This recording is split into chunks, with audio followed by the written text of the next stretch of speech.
Welcome to the Extra Mile podcast for bar exam takers. There are no traffic jams along the extra mile when you're studying for your bar exam. And now your hosts, Jackson Mummy and Megan Saya from Celebration Bar Review. Hey everybody, welcome. Today is Wednesday, April 6th. We're glad to have you with us. We're back from a spring breakish vacation. Hey Megan, how are you? Hi, doing well. How are you? Good. It was nice to take a little bit of time off, and now we are ready to dig in and start moving towards the July exams and talk about the February 2022 exams. So this is an exciting time, right? Yeah, it is. The results have started flowing in. No huge jurisdictions yet, although we'll talk about it more. And we've got a big one coming up next week. So very exciting. Yeah, absolutely. We're glad to have you with us today. We're going to be talking about the February 2022 results that we've gotten in so far. We're also going to talk about the student questions that have come in over the past couple of weeks regarding the July exam. And then, Megan, you and I are going to do a deep dive on mortgages. Oh boy. So exciting. Terrifying, isn't it? Yeah. So we got some great questions from students about mortgages. We decided we'd take a little sliver of that. It's a big topic. We thought we'd take a sliver of it today. So stick around for that. We're going to walk you through a mind map and do a couple of MBE questions to just give you a flavor for that. So we got a lot on the agenda, but Megan, let me turn it over to you. All right, great. I think the first thing we want to talk about, I just want to mention, is that Florida results are coming out on Monday. So I know we have lots of Florida students. I know that these are I feel like Florida is the first real big state that releases. So we're going to talk about what's already been released, but I do want to caution people. The numbers have not been great so far for the jurisdictions that have released for the most part. But Jackson, how much is this predictive of what people can expect or not in Florida? Yeah, I'm going to say it's not predictive at all yet. And I saw some articles online yesterday, people saying these are the worst bar results ever. And they are, but they're in a very small sample size. And it just doesn't necessarily give us enough data to know if it's going to tell us something. Florida is always what I've called the canary in the coal mine. That's the first jurisdiction that tells us if we've really got a problem coming.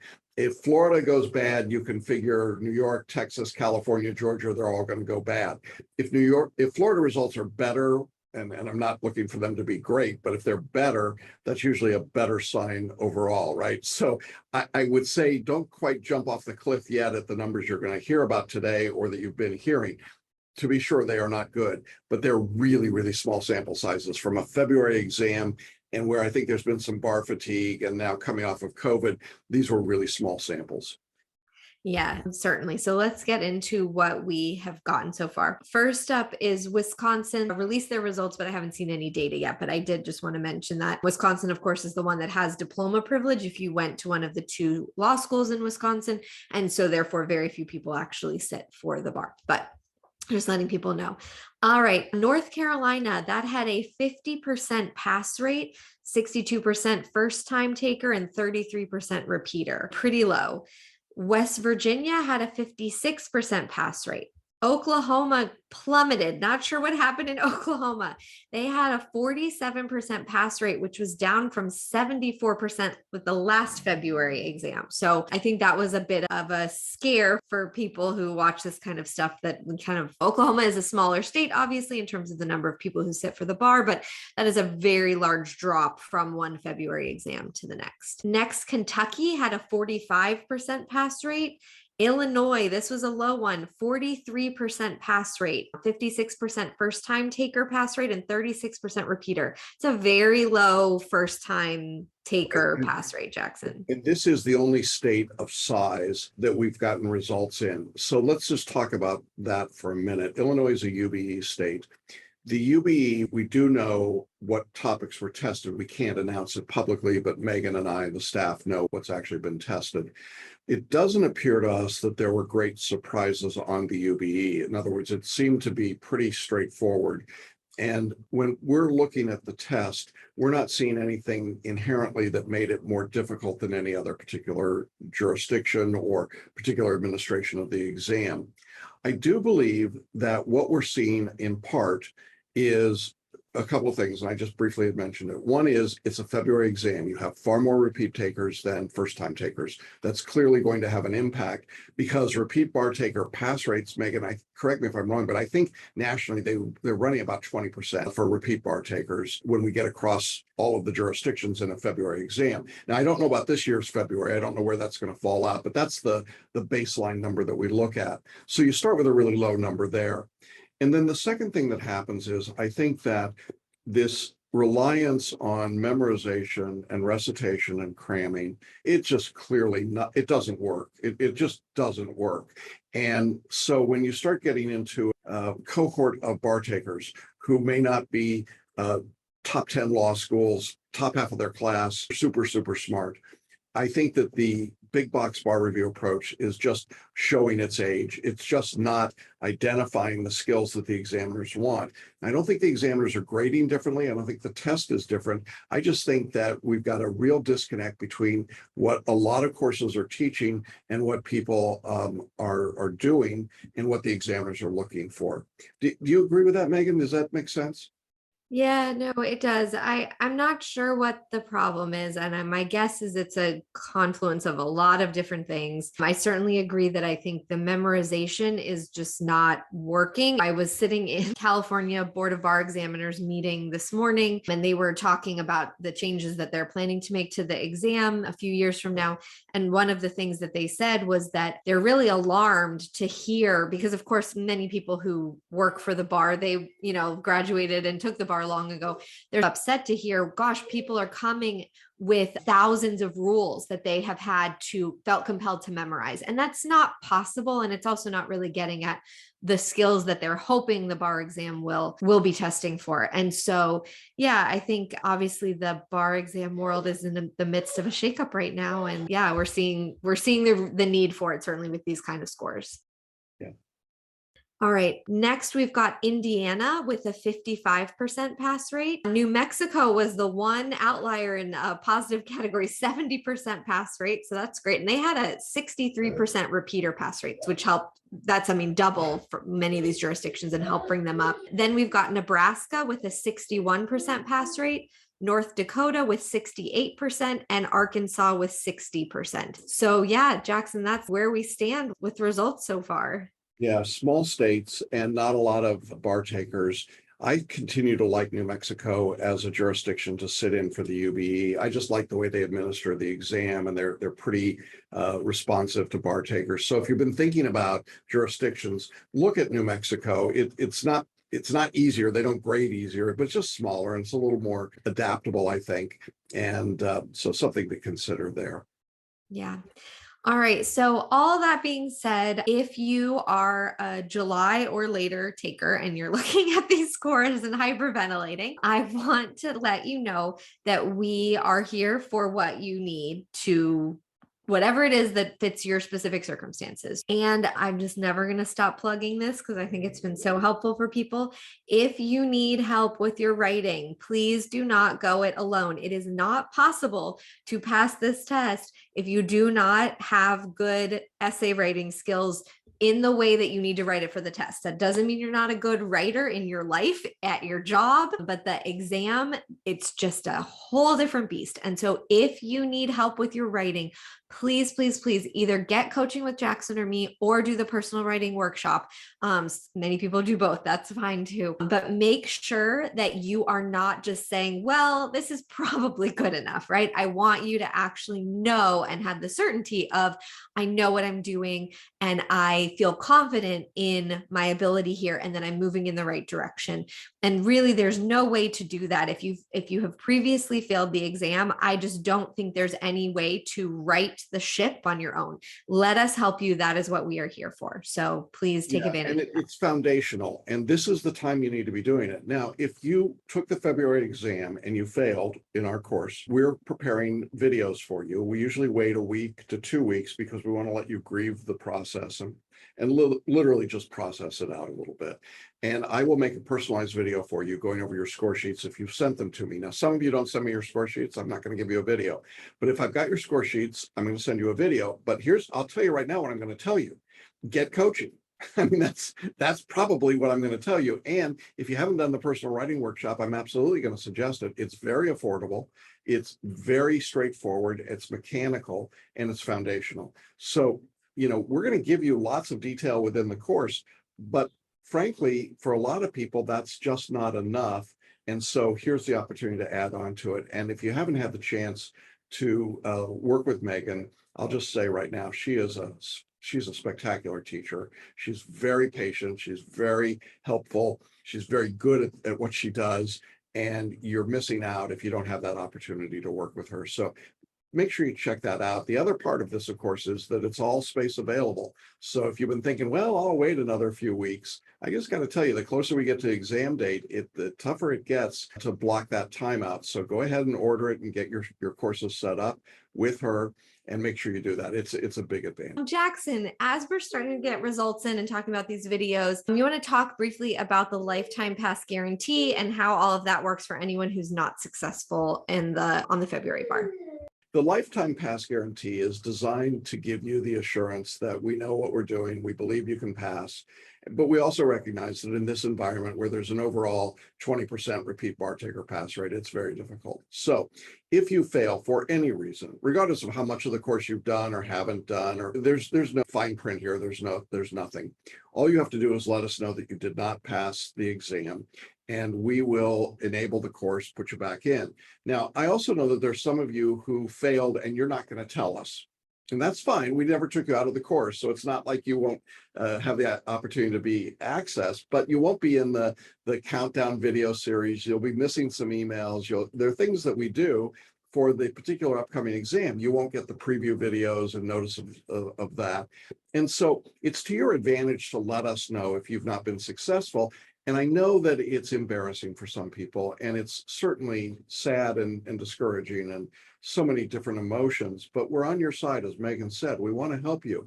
And if you tell us what your scores were, we're not going to say shame on you. We're going to say, well, how do we help you fix it? So some of you that foxhole and don't tell us that you failed, it's really, you're hurting yourself. So you can stay in this course. We had a student pass the Cal Bar that sat with us for 20 exams or some incredible number, but he kept at it, right? And then we finally got over the hump, and that was the toughest exam. It usually doesn't take 20 tries. But my point is that you're in the course and you're here and we got your back. And I'm an Outlander fan, so dinna fash, right? Just tell us what's happening. Let us come alongside you. Wonderful. All right, let's get into some student questions and then we'll move on to the mortgage questions. All right. So first, I think this is a timely one. We've got a student who just took the exam in February and is wondering when and how they can get access to the course platform. Yeah, they never lost access to the platform. We did not remove anyone after the February exam, so nobody needs to worry about that. I think the other part of this is if you're just starting up, if you were getting ready for February and let's say you postponed or deferred, or if you took the exam and you don't feel good about the results, go ahead and jump back in. Now, it would be our recommendation that you go back to the beginning in that circumstance. If you've been all the way through the course, go back to the beginning and start working through the course, doing the lectures and the reading and doing the multiple choice questions, even if you've done them before. The one exception I would make, and Megan, you see what your thought is here, I would do different essays in the subject than what you've done before and new performance tests. Would you agree? Oh, yeah, certainly. It's much more helpful to do something new. Yeah. So other than that, I think you can go ahead and jump in. And I would say, I might be jumping ahead a question or two here. I would like to see everyone studying for the July exam at 20 hours a week of study right now. So if you're under that number, it's time to bump it up at this point. Okay, wonderful. All right. Another student asked, I'm assuming about the multiple choice questions. They said they completed a whole set of questions online and got the results. So can we send them that set so that they can keep it for review? Yeah, we don't have that capacity. It's what we're going to tell you. When you're taking questions online, you should keep track of what you're doing. When you finish an entire exam that's set up, whether it's 25 questions or 100 questions, you will get a result back if you're online through TestMoz. And if you lose that report, we can send you the report, but we can't give you all of the questions and all of the answers. If you want that, you should be working from the PDFs or the books where all of that's in print form, and then you can see it yourself. All right, a few more questions about mind maps and bar maps and things like that, like we've talked about. All right, this person purchased bar maps and they're having trouble navigating it. They thought, oh, are there principles provided under each topic, or do I have to put them in myself? Things like that. Yeah, so Bar Maps is a supplemental product that I really like because it's got three distinct components. The first is we create mind maps in every subject, every single subject, and we do them from the table of contents in your book. Now, those mind maps you can download. If you just scroll down to the bottom of each mind map page, you can scroll down and download a PDF that's got the mind map, and you could just print that off on your own. Obviously, we think it's better to go deeper on those mind maps and to customize them. To do that, you're going to want to add a subscription to a product called MindMeister. The subscription is $60 a year. It's really minimal, and it's well worth it because then you get to take our mind maps and add to them and make your own mind maps if you want. You could certainly take our mind maps and recreate them by hand for free, but I think for $60, it's well worth the time and work that way. So that's the first step, is just download our PDF, which has got the mind map that's printable, but then also has the links that take you into MindMeister, and you can add it there. So that's one component of Bar Maps.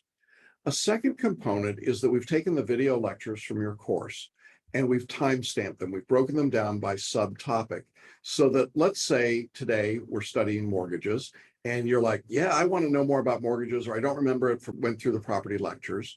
In Bar Maps, you would go in and you would see that in the property lectures, there's a menu that says mortgages, and you just click on that, and that's the section of the lecture that's mortgages, and it's really nice to be able to get it that way. So you're getting the material that way.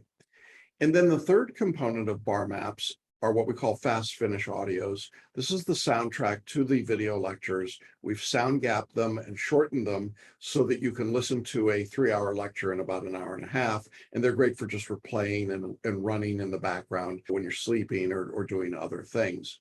So when the student asked about the principles, really what they were looking for was a different product altogether, which is the multi-state video nutshells. Those are the principles, but it's too early, I think, don't you, Megan, to be doing the video nutshells right now? Yes. Yeah, definitely. That's for review when we get closer to the exam. Yeah, what we want people to do right now is to build out their mind maps through the lectures, through the reading, through the question practice, all of those pieces. And I think, Megan, you and I really, we're all in on mind maps. It really makes a difference, and you really should be mind mapping, regardless of whether you're a photo reader. Okay, you should be mind mapping. It's the best way to take notes, and it's the way that you'll get the detail you need. And then later, if you want to go get the principles in the review, you can do that through the multi-state video nutshells. Yes. All right. One last mind map question, which is a great one. We see it a lot, but I'm always happy when people ask it. So they said, I've been doing the mind maps by hand on a large piece of paper. Should I try to switch to the computer or continue doing the handmade mind maps? You want to answer that? Sure. I think you do whatever you find the most helpful and the easiest for you. It's supposed to be a tool for you, and it's not one size fits all. We just want you to do the mind maps. So whatever that looks like for you. I know Jackson is like, if you can do something on technology, using technology, he's like, I'm all in. Tell me what it is. I'll do it. That's not you. Like, as this person said, should I try to do them on the computer? Makes me think maybe that's not this person. So that's perfectly fine. Please do not try to force yourself into something that doesn't feel right for you. That's part of the beauty, I think, of our course, is that Jackson and I tailor our coaching to the individuals who we coach. We try to tailor as much of this course as possible to who you are as an individual, right? So we don't have, hey, this is the one time that you can listen to this lecture. It's no, here's the lecture. And when it makes sense for you and your schedule, you do it. So these are everything we give you. They're guidelines. And if something feels a little bit wonky for you, don't worry about it. Try it a different way and see if that works for you. So yeah, long answer. Sorry for an easy one, which is just, if you like writing them, keep writing them. That's fantastic. Yeah, whatever works, right? I did an interview with a student, a successful student from February, who talked about the different ways she worked through her mind maps and the iterations she went. And at one point, she did have them all over her kitchen. And then she started compressing them down and making them smaller and making them more manageable. But this is how you learn best. And so don't be afraid to try things and see what works. Yeah, definitely. All right, last student question. I've completed my first test essay in crim law, but I'm unsure if this is something I should send in and how or when I should schedule a mentoring call. Yeah, if you are in the coaching program with me or with Megan, when you do that first essay, go ahead and write it, send it to your mentor, and then schedule. Now, Megan and I have separate scheduling links so that you don't make an appointment with me for her and vice versa. And if you've got any questions about that, June can help you. But go ahead and send in the work, then schedule. And typically we'll talk with you within 24 to 48 hours and get you underway and get you going. So that's the answer. You won't see anything in the course that says, send this in, because not everybody's in the personal coaching program. So now, Jackson, we get to switch to my favorite topic and yours, real property. All right. So we're going to talk about mortgages today, right? Yes, we are. So let's jump into the slide deck here. And as you know, we've been talking about the toughest bar study problems, the questions that keep you awake at night. And for this particular discussion today, as Megan said, we're going to look at real property mortgages. And what we want to do is talk about a question that we got from a student who said, what are the rights and the duties of mortgagors and mortgagees?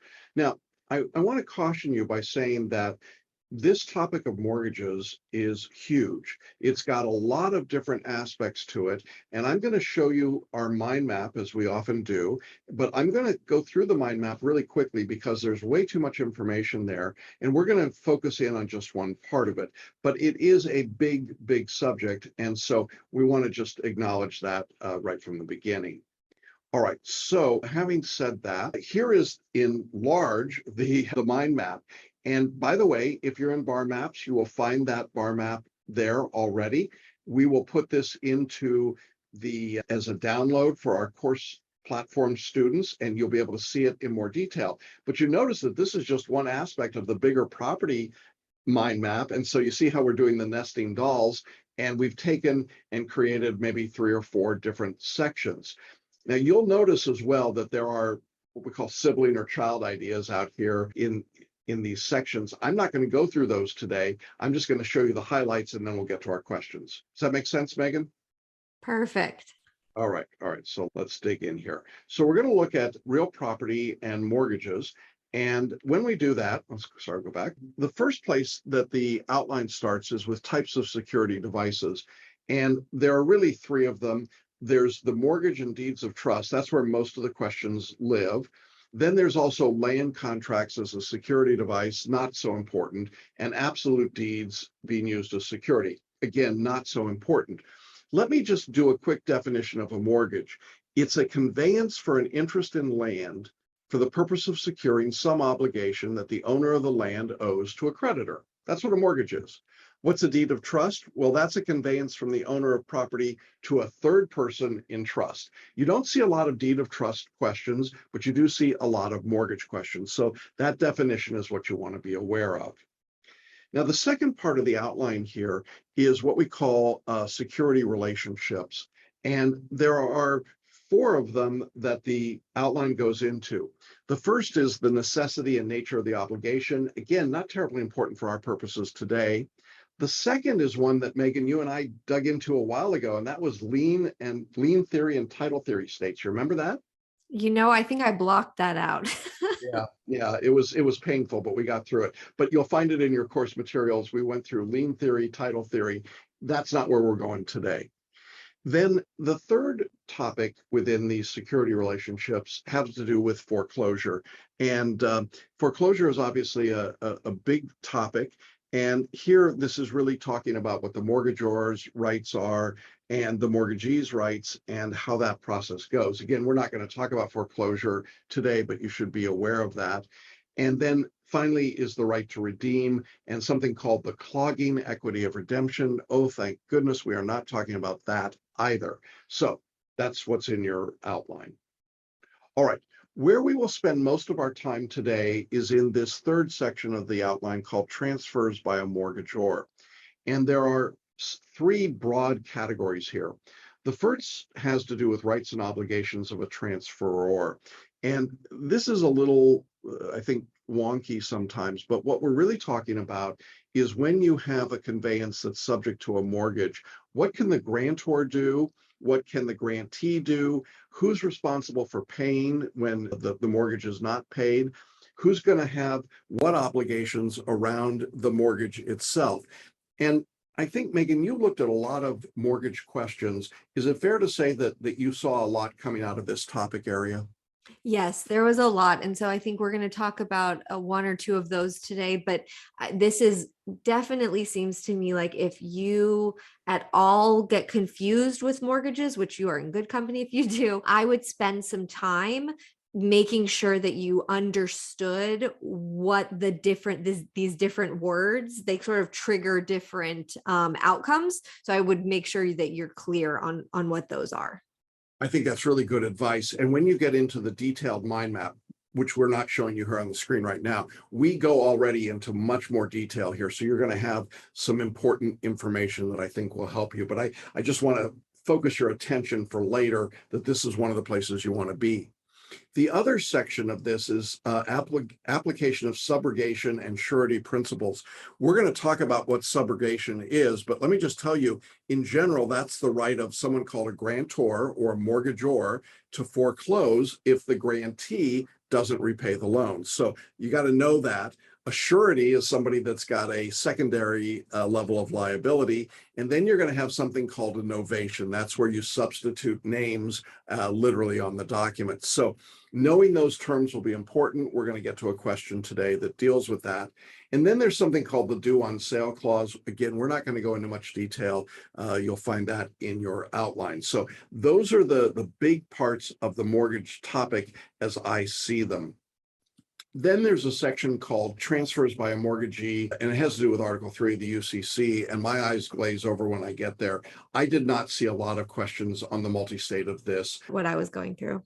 Yeah, so I don't think it's a big area. Just wanted you to know that it's in your materials, however. And then the last area of the mortgages section has to do with discharge, defenses, and foreclosure. And really, it looks at the types of foreclosure, a bill in equity, an entry of action, a power of sale, just good terms to know. And then you get to what's called the rights of omitted parties. And this is how do you deal with competing mortgagees, a first, second, or third mortgage holder, fixtures, and so on. Again, we're not going to go in any depth today on that, but that is a big part of that subject. And then you've got redemption and deed in lieu of foreclosures. Those are, again, topics that we don't see a lot of questions on, but are covered in the material. So you can see that's a fairly wide range of material, but we want to focus in primarily in what will be, when you get to your mind map down in the lower left-hand corner, the transfers by the mortgagor. All right. Any comments about that structure, Megan, before we go to the questions? No, hopefully that wasn't too overwhelming. I know it's a lot of information for people. Yes, I tried to make it simple. I don't know if that worked or not, but there we go. All right, let's go to the first of our questions. And this is a two-screen question. Now, one of the things I want to tell you about mortgage questions that I think just drives people crazy, and Megan picked this question, and I thought it was a great one to pick, is it's going to flip you out with the words, the language. So let's read it together and then we'll break it down. Olive, the owner of Blackacre in fee simple, executed a mortgage to Mary, securing a note for $100,000, payable in equal monthly installments over a 20-year period, together with interest at the rate of 11% per annum. That's how you know it's an old question. The note and mortgage each contain the following provisions. Now we're going to get to the language that could throw you.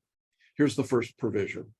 In the event that the mortgagor alienates the mortgaged premises, the mortgagee shall have the right to declare the note due and payable at her option.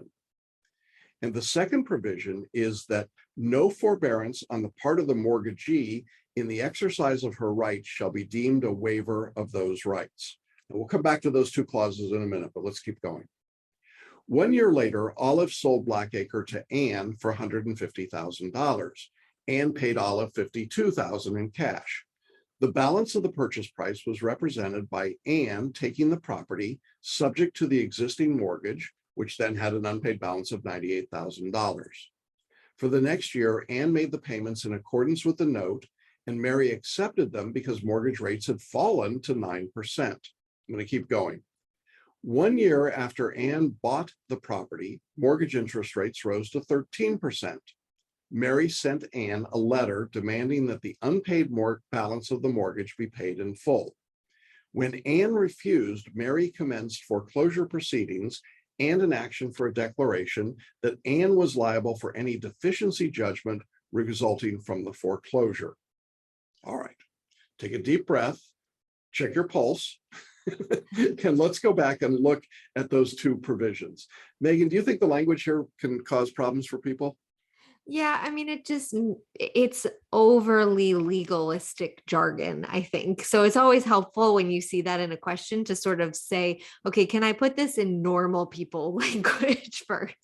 Yeah. Mary alienates the mortgage premises. Olive shall have the right to declare the note due and payable under options. What's a forbearance? I mean, forbearance essentially says, if I don't exercise my rights, that's all the word means. So no forbearance on the part of the mortgagee, which would be Olive, in the exercise of her rights shall be deemed a waiver of those rights. Now, with those ideas in mind, let's go on here. Anne bought the property, mortgage rates go up, sends Anne a letter demanding that the unpaid balance be paid in full. Anne refuses to do that. And so now Mary commences foreclosure proceedings and an action against Anne for a deficiency judgment. So now here's the question. In that lawsuit, what's going to happen? All right, so let's look at our answer choices here. And remember that our goal here, typically, we've got a lawsuit by Mary against Anne. So we're going to have Mary wins or Anne wins, and we're going to have a couple of reasons why. So let's look at it. A says Anne will prevail in both actions. Remember, she's the person that's being sued. So the defendant will prevail in both actions because the due on sale clause is invalid. B says Anne will prevail in both actions because Mary waived her rights to accelerate the note by accepting payments from Anne for 1 year. So these are our two conclusions that say the defendant will win. Now that means we're going to have two in which Mary wins. So let's look at it. Answer choice C says Mary will prevail with respect to her right to foreclose, but she won't be able to obtain a deficiency judgment against Anne.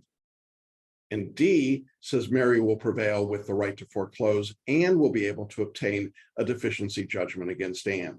So as we look at this now, Megan, just in terms of our sense of what we think should happen, should the defendant win here? Should she be able to prevail and prevail for the reasons that we see in these answer explanations? Yeah, I think we should be able right away to say that answer choice B is going to be wrong, right? Because they specifically have that forbearance clause that they tell you about in the answer question or the question.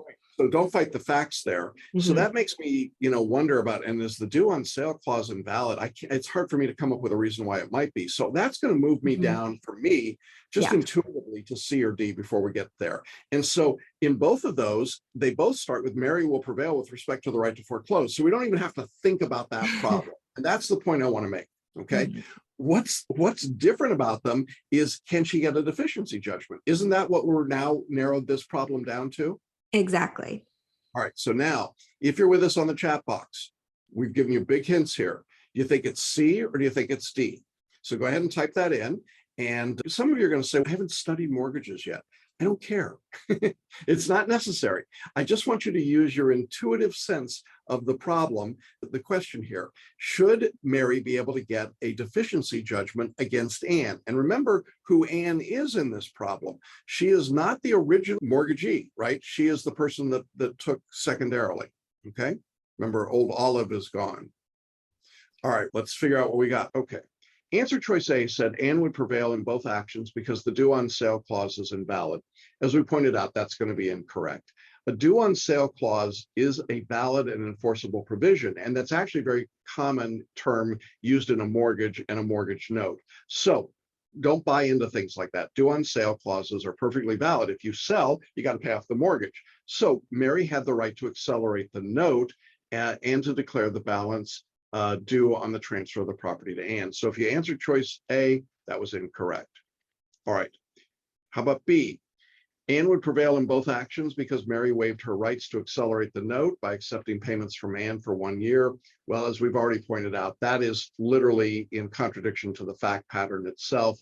It is not a waiver of the right to accelerate payment because there was that provision in the note. So if you answered B, you weren't paying attention, and that is the worst answer. All right, answer C is our right answer.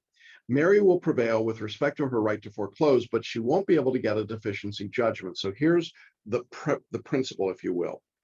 When a grantee takes a property subject to a mortgage, what happens is the grantee doesn't promise to pay the mortgage. Only the grantor is liable on the note. So in this case, Olive was who was liable on the note.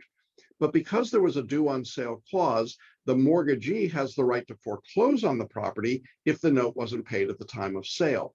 So here, Anne takes the property subject to the mortgage. She is not assuming the mortgage or agreeing to pay the mortgage. So Mary doesn't have a direct cause of action against Anne for the amount due on the note, but she can foreclose on the property because of the due on sale clause.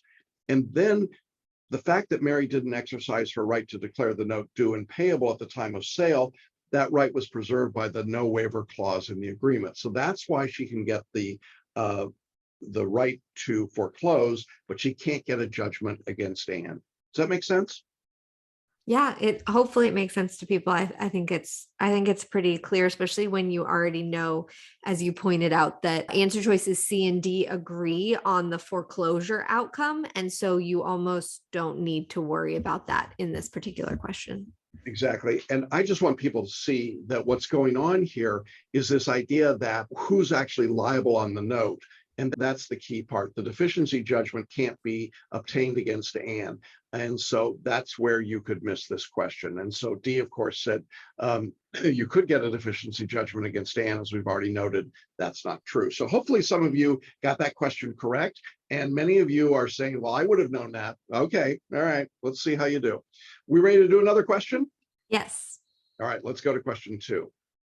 Question 2 says Pierre was the owner of blank acre. He gave a promissory note secured by a first mortgage on blank acre to Savings Bank. Pierre then sold blank acre to Danielle. This is a very French sounding question. Subject to the mortgage. Danielle failed to make the payments on the mortgage note, and the Savings Bank sued Pierre for the unpaid balance on the note. Pierre paid the Savings Bank in full. If Pierre now attempts to foreclose the mortgage on blank acre, it will be under the doctrine of. So this is going to be one of those where we don't have a set of binary choices, but we're going to get some principles. But Megan, as we look at this, what's really happening in this question? What's Pierre doing? So Pierre is trying to figure out in this case if they're going to what kind of legal theory he could use to be able to paid off the mortgage, right? Danielle failed to make the payment, so he stepped in to pay it, right? And now he wants to foreclose the mortgage. So the question is, how do you foreclose in that situation, right? Yeah. And I love these kinds of questions, I have to say, because really what happens is it's pretty easy when we get to the next page, if you know what these legal theories are, it should be fairly clear which one is going to be the best choice for Pierre in this case. So let's look at Pierre's choices. All right. It will be if Pierre attempts to foreclose the mortgage on blank acre, it will be under the doctrine of A, subrogation, or B, novation, or C, assignment, or D, estoppel. Now, I think to Megan's point, you know this answer or you don't. If you know the answer, mark it right now. Go ahead and jump in the chat box and mark the answer if you know it. If you're not sure of the answer, what I want you to do with this is really just think for a minute about what these terms mean that you do know. You probably know assignment, you probably know estoppel, you may not know subrogation or novation, and just ask yourself, was there anything in this fact pattern that looked like an assignment or an estoppel? Then, depending on what you conclude there, then ask yourself, novation, what does that feel like? Subrogation, what does that word feel like to you? What did Pierre actually do in this circumstance, right? Is that a good way to think about it? And what actually happened, I think you need to know for a lot of these terms, what actually happened between Danielle and Pierre and the bank. So Yeah. what did and didn't occur between this, like with the standing of those parties and their legal relationship to one another. Okay. All right. So let's see what we got here. Answer A is correct. It is a subrogation. Subrogation means the grantor or mortgagor in effect buys the mortgage and steps into the shoes of the mortgagee. That's what Pierre did, right? He can sue to foreclose on the mortgage. Danielle doesn't reimburse him. That is what happened. The property was sold subject to the mortgage, and the grantee, Danielle, failed to pay. In that case, the grantee has no personal obligation to the grantor or the mortgagee to pay the mortgage note. But if the grantor mortgagor, who is Pierre, pays the obligation, does he have a direct cause of action against the grantee for reimbursement? The grantor mortgagor bought the portion of the note and mortgage, and that becomes subrogated to the rights of the mortgagee. So the grantor may now foreclose on the property if the grantee, Danielle, doesn't pay him back. So in this case, Pierre's payment on the note is treated as his purchase of the note. So he acquires now the rights of the mortgagee and he can foreclose on the property. So that's what subrogation is. Now, if you didn't know subrogation, I believe you could eliminate every other answer choice and be left with subrogation. So let's look at these other terms for just a minute. A novation sounds like name. When you see novation, it means you're changing the name. You're substituting the grantee as the obligor on the note, and it releases the grantor mortgagor from any liability. So what we've done is entered into a new contract. But if you look at the fact pattern, there's no novation between the bank and Danielle. Nothing changed, no names changed. So Pierre was still liable. That's why he paid it off. And if there'd been a novation, Pierre would have waved goodbye and wouldn't have had to pay the note. Therefore, he'd have no basis to foreclose. So if you answered answer choice B, that's a good guess, but it's not where we want to be. Answer C, assignment. There was no assignment in this problem. That's a transfer of rights under a contract.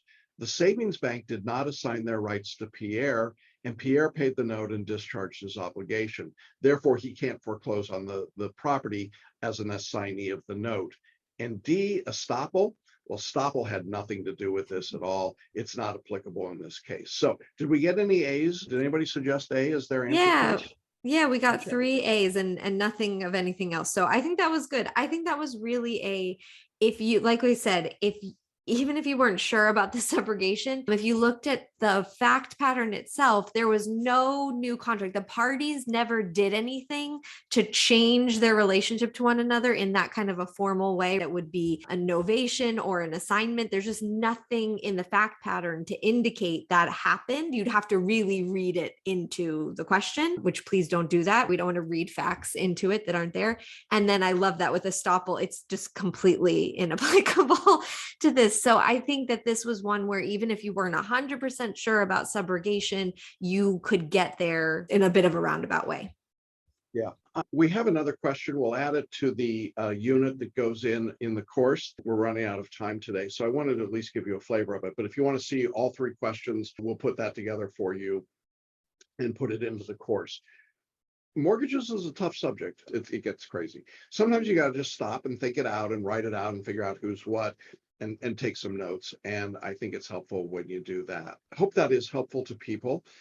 Just want to say as we wrap up today, we know we've got Florida results coming out next Monday. We'll be back on Wednesday to talk. We'll certainly be able to give you the results out of Florida, the statistics. We've got a few more states that certainly will release later this week, but no big ones, I don't think. If you are waiting for your Florida results or any other state, good luck to you. Stay calm, stay cool, and let us know how you did if you're in our course. And if you are watching or listening to this outside of our course, we wish you well as well, and glad to talk with you about your results. Megan, any last words to wrap up for this week? No, just get to studying. If you're getting ready for the July exam, you've got plenty of time. Don't waste it. This is such a great prime time for you to get that head start on the material, and so that you will not be stressed, no stress when we get into June and July. Right, we want you to be very zen about all of this. All right, everybody, have a great week. Thanks so much for being with us as always. Great to see you all. Thank you, Megan. Thanks for everybody that was live with us today. And we will be back to you next Wednesday and hopefully with some great Florida results to share with you. Take care, everybody. We'll say goodbye for now. Bye.